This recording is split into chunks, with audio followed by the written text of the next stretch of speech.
Hello everyone, welcome back to our channel. In today's video, I'll show you how you can register for Chase mobile app. Let's get started. To register for Chase mobile app, you must already have a Chase bank account. So let's get started. First of all, go ahead and simply open the Chase app on your mobile device.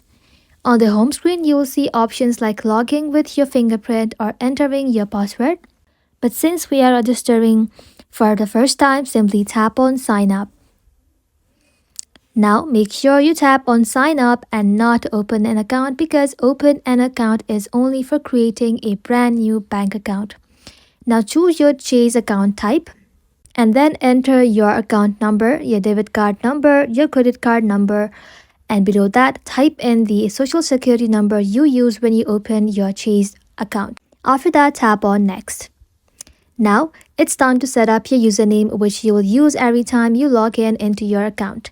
You'll create your password a little later in the process. So now Chase will ask you to verify your bank account information, confirm your mobile number, and set your new password. Follow the prompt, and once you've completed everything, you will be successfully registered for the Chase mobile app. That's it, you're all set. Thank you all for watching. If this video was helpful, leave a like and sub, and I'll see you in the next one.